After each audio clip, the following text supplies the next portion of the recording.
Hello प्यारे बच्चों, फिर से आप सभी का स्वागत है मेरे इस चैनल यूट्यूब नॉलेज शेयर पे। अभी देखो दोस्तों, आगे बढ़ते हैं। क्लास 9, ठीक है, क्या था, बल एवं गति में पढ़ा रहा था WB बोर्ड के बच्चों को। ठीक है दोस्तों, पिछले क्लास में मैंने आपको त्वरण तक बता दिया था और ग्राफ बताया था। अभी देखो कुछ इक्वेशन है, जैसे कि v minus U by T is equal to F होता है ना, इसको क्रॉस मल्टीप्लाई करते हैं। 4 इक्वेशन हम लोग को पढ़ना है और चारों इक्वेशन जो है न्यूमेरिकल बनाने के लिहाज से बहुत ही ज़्यादा इंपॉर्टेंट है। तो v minus U is equal to क्या होगा, एफ टी।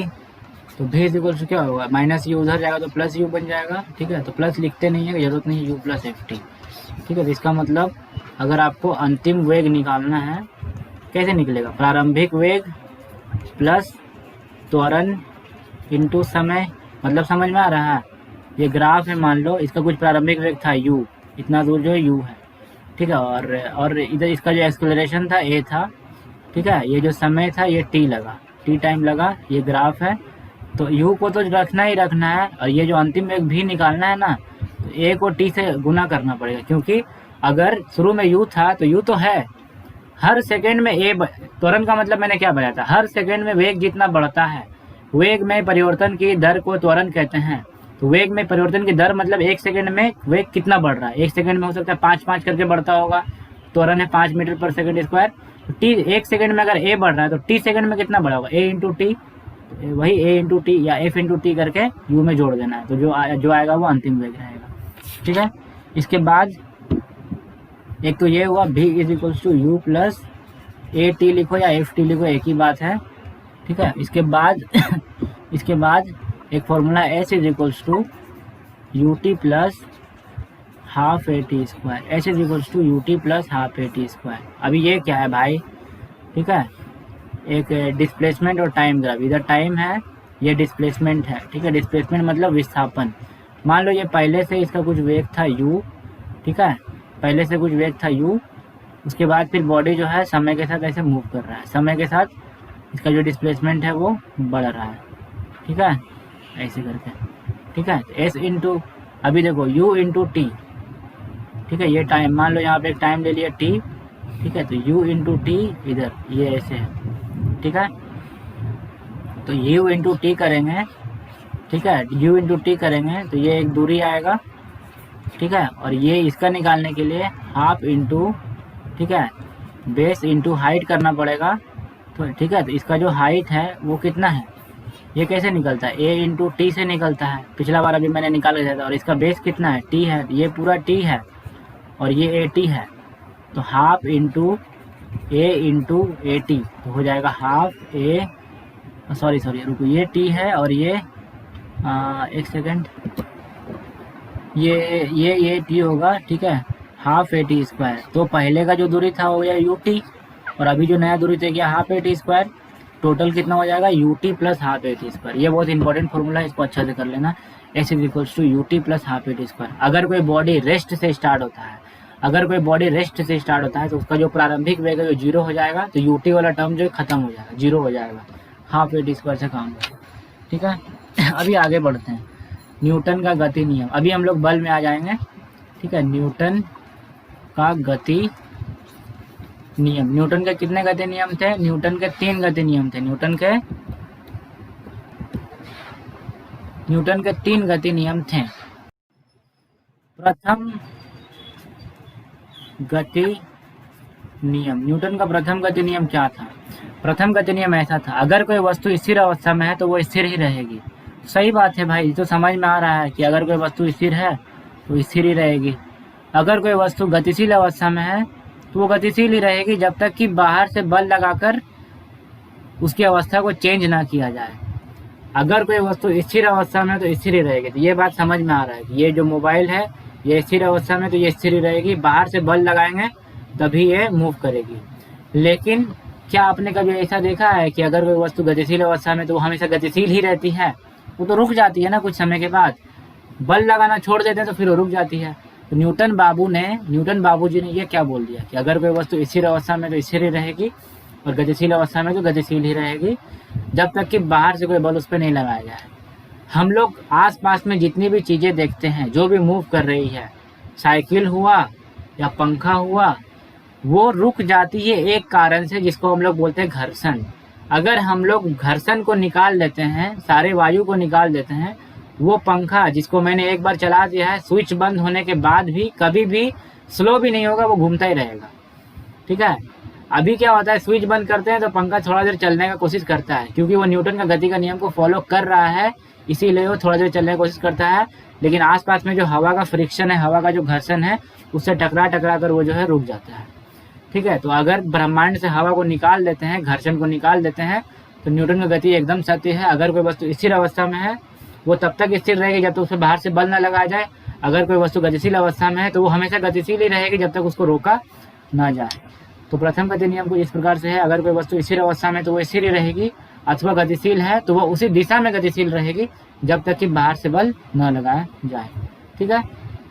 अब इसको लिखता नहीं हूँ, स्टेटमेंट बहुत बड़ा है, बुक में देख लेना आप लोग। दो चीज़ का पता चलता है, एक नंबर होता है जड़ता का गुण, ठीक है, और 2 नंबर आता है बल की परिभाषा। जब सुबह सुबह आप लोग सो रहे होते हो, जब तक मम्मी बाहर से पानी नहीं डालती आप लोग नहीं उठते हो। ये भी न्यूटन का प्रथम गति नियम बोल सकते हैं। जब तक बाहर से अगर कोई आपको फोर्स नहीं करेगा तो आप कुछ नहीं करोगे। मम्मी बोल रही है राशन लाने को, राशन ले आ, जब तक दो झापड़ बल का प्रयोग नहीं करेंगे तब तक आप नहीं जाओगे। ठीक है। तो ये मजाक था, इसको किताब से मत जोड़ देना। ठीक है। अभी जड़ता का गुण क्या है? जड़ता का गुण है कि दुनिया की कोई भी वस्तु, ब्रह्मांड की कोई भी वस्तु अपना अवस्था में परिवर्तन नहीं करना चाहती है। हम लोग भी अगर इंसान सो रहा है तो जब तक कि कुछ काम नहीं रहेगा तो हम लोग उठ के पानी भी नहीं पिएंगे। जड़ता का गुण का मतलब होता है एक वस्तु का ऐसा गुण जिसके कारण वो अपनी अवस्था को बनाए रखना चाहता है। एक वस्तु का वैसा गुण जिसके कारण वो अपनी अवस्था को बनाए रखना चाहता है, उसे जड़ता का गुण कहते हैं। इसे इंग्लिश में हम लोग बोलते हैं इनर्शिया। इसको इंग्लिश में क्या बोलते हैं हम लोग? इनर्शिया। जड़ता किसी वस्तु का वह गुण है जिसके कारण वो अपनी अवस्था को बनाए रखना चाहता है। वो अपनी अवस्था में परिवर्तन नहीं चाहता है। वो नहीं चाहता है कि स्थिर से गतिशील हो जाए या गतिशील से स्थिर हो जाए। वो गतिशील है तो गतिशील ही रहना चाहता है, अथवा स्थिर तो स्थिर ही रहना चाहता है। मतलब वो पहले से जिस अवस्था में है उसी अवस्था में रहना चाहता है। अभी जड़ता का गुण 2 प्रकार का होता है।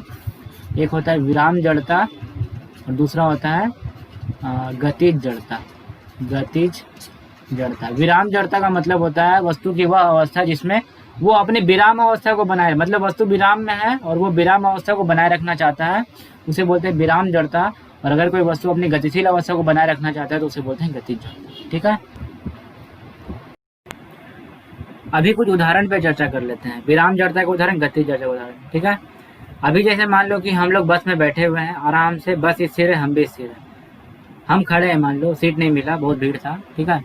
तो बस अचानक से जब चलता है तो हम किधर ढकेला जाते हैं, हमारा पैर जो है बस के साथ आगे बढ़ जाता है और हमारा जो शरीर है न्यूटन का प्रथम गति नियम के अनुसार वो स्थिर में रहने के लिए वो पीछे चला जाता है।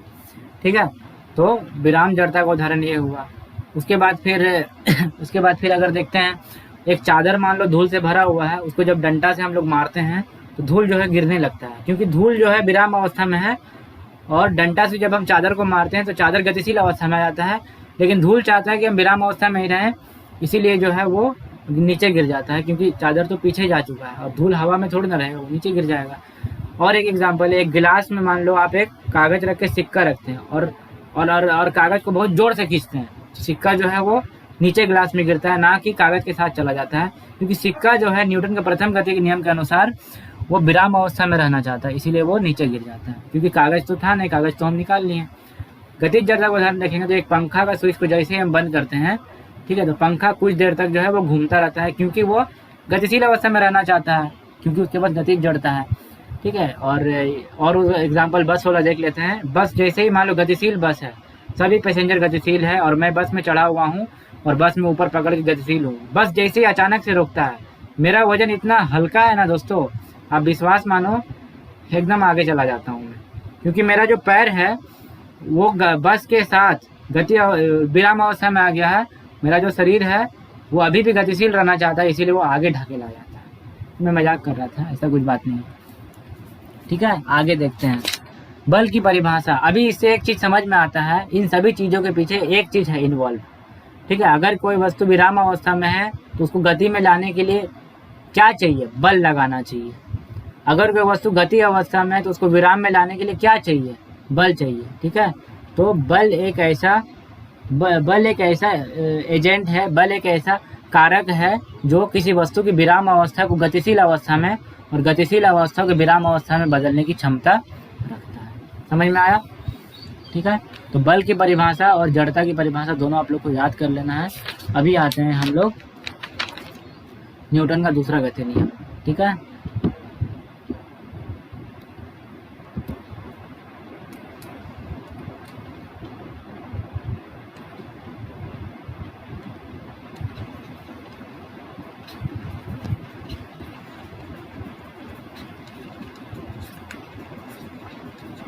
ये जो गति नियम है जल्दी से किसी को समझ में नहीं आता है।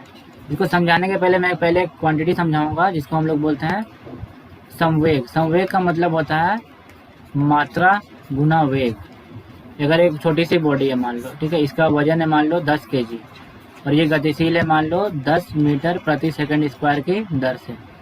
अच्छा, वेग बताए ना 10 मीटर पर सेकंड, तो क्या हो जाएगा, मात्रा 10 था और इसका वेग 10 है, 10 × 10 100। इसका इकाई होता है kg, इसको मिला देना बस, kg और मीटर पर सेकंड, तो 100 kg मीटर पर सेकंड, ये इसका संवेग हो गया। ठीक है, ये इसका संवेग हो गया।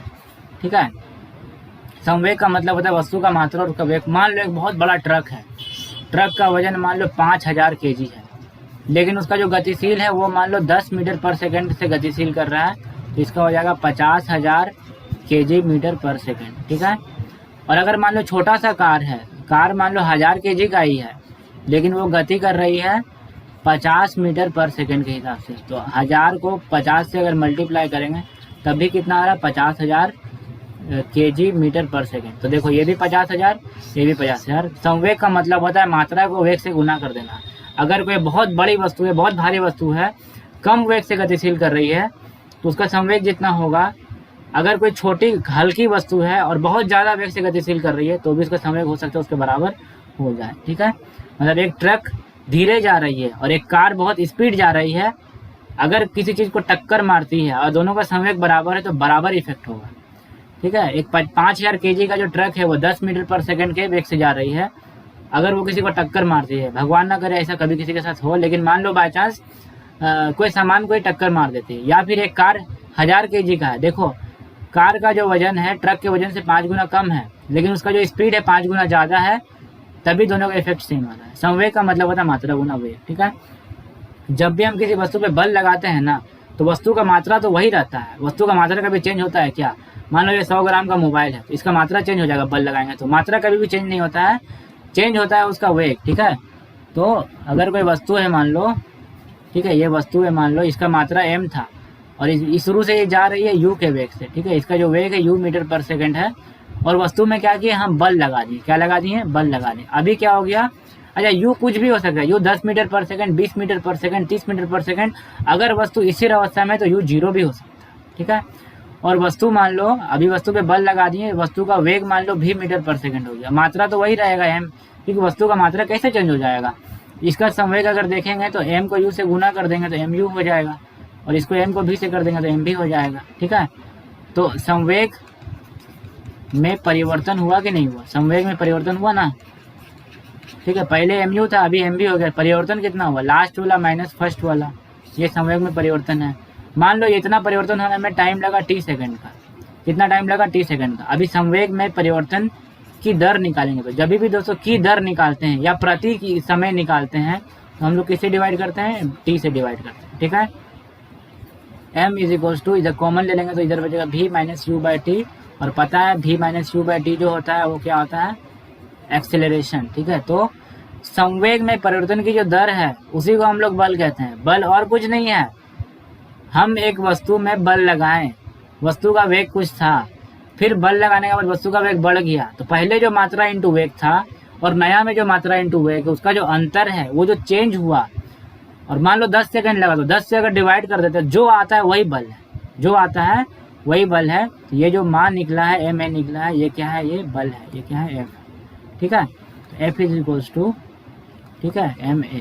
ठीक है, स्टेटमेंट कुछ इस तरीके से, संवेग में परिवर्तन की दर बल के समानुपाती होता है, मतलब f is proportional to ma, और अगर यहाँ पे प्रोपोर्शनल हटाएंगे तो k आएगा ma, और एक्सपेरिमेंटली ये साबित किया गया कि ये कभी k हमेशा 1 ही आता है, तो इसीलिए 1 अगर लिखो 1 ना लिखो कोई फ़र्क नहीं पड़ता है, ठीक है। अल्टीमेटली ये आ जाता है F इक्वल्स टू एम।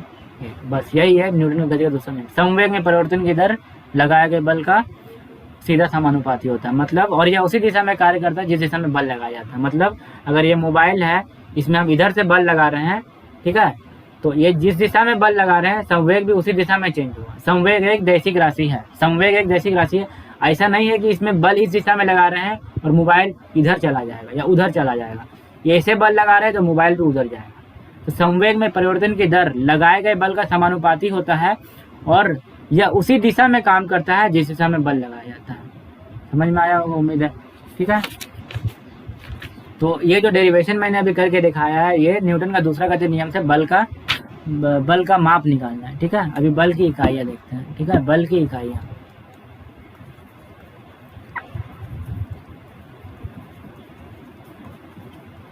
दो टाइप की इकाई होती है। एक नंबर होता है परम इकाई और दूसरा नंबर होता है गुरुत्व इकाई। परम इकाई में भी दो टाइप होता है, एक होता है सीजीएस सिस्टम में, एसआई सिस्टम में। सीजीएस सिस्टम में हम लोग बोलते हैं बल के इकाई को डाइन, एसआई सिस्टम में हम लोग बोलते हैं न्यूटन, ठीक है। और गुरुत्व इकाई सीजीएस सिस्टम में होता है ग्राम फोर्स और एसआई सिस्टम में होता है केजी फोर्स। ये बल की इकाई, ठीक है। अभी समझते हैं कि एक डाइन, एक न्यूटन, ये किसको बोलते हैं। एक डाइन का मतलब होता है अगर कोई 1 ग्राम की वस्तु है, अगर कोई 1 ग्राम की वस्तु है, उसमें इतना बल लगाया जाए, कितना बल लगाया जाए, इतना बल लगाया जाए कि उसका जो त्वरण है वो 1 सेंटीमीटर पर सेकंड स्क्वायर हो जाए। अगर कोई 1 ग्राम की वस्तु में इतना बल लगाया जाए कि उसमें त्वरण जो है 1 सेंटीमीटर पर सेकंड स्क्वायर उत्पन्न हो जाए, तो उतना बल को हम लोग एक डाइन बोलेंगे। एक डाइन वह बल है जो किसी 1 ग्राम की वस्तु पे 1 सेंटीमीटर पर सेकंड स्क्वायर का त्वरण उत्पन्न कर दे। फॉर्मूला देख दे, F इक्वल्स टू क्या होता है, m इंटू ए। अगर F को हमको एक डाइन बनाना है और डाइन जो है सीजीएस सिस्टम में, तो मात्रा को हमको 1 लेना पड़ेगा वो भी सीजीएस सिस्टम में, और एक्सेलरेशन को 1 लेना पड़ेगा वो भी सीजीएस सिस्टम में, ठीक है। तो 1 ग्राम वाली वस्तु में 1 सेंटीमीटर पर सेकंड स्क्वायर का त्वरण उत्पन्न कराने के लिए जितनी बल की आवश्यकता है तो उसे एक डाइन कहते हैं। न्यूटन का अगर बात करेंगे तो ठीक ऐसा में कर देना है सब कुछ। 1 किलोग्राम वाली वस्तु में 1 मीटर पर सेकंड स्क्वायर का त्वरण उत्पन्न कराने के लिए जितना बल लगता है उसको हम लोग क्या बोलते हैं, 1 न्यूटन बोलते हैं, ठीक है।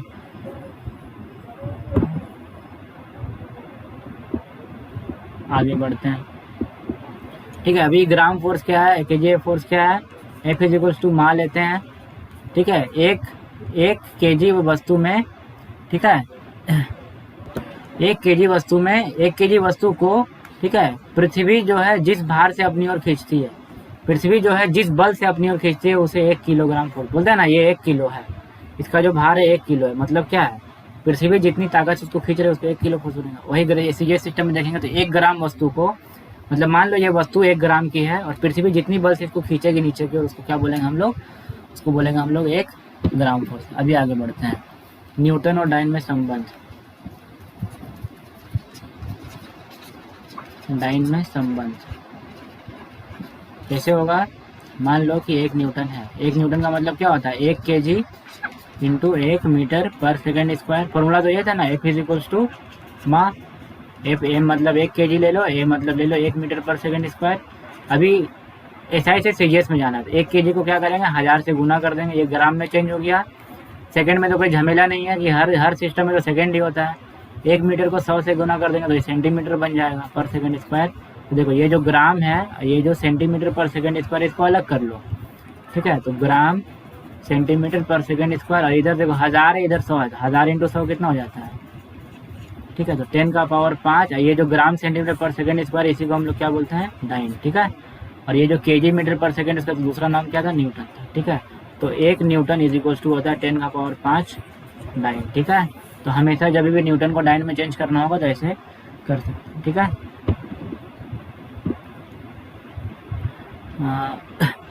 न्यूटन को हम लोग केजी फोर्स में भी चेंज कर सकते हैं, ठीक है। न्यूटन को अगर हम लोग 9.81 से डिवाइड कर देंगे तो जो आएगा वो केजी फोर्स रहेगा, ठीक है। और अगर हम लोग डाइन को 981 से डिवाइड कर देते तो जो आएगा वो ग्राम फोर्स रहेगा, ठीक है। KGF ग्राम फोर्स याद रखना, ठीक है।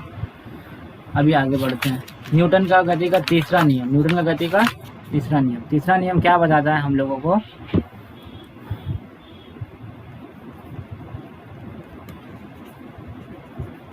ठीक है। प्रत्येक क्रिया के बराबर विपरीत प्रतिक्रिया होती है। To every action there is equal and opposite reaction. प्रत्येक क्रिया के बराबर और विपरीत प्रतिक्रिया होती है।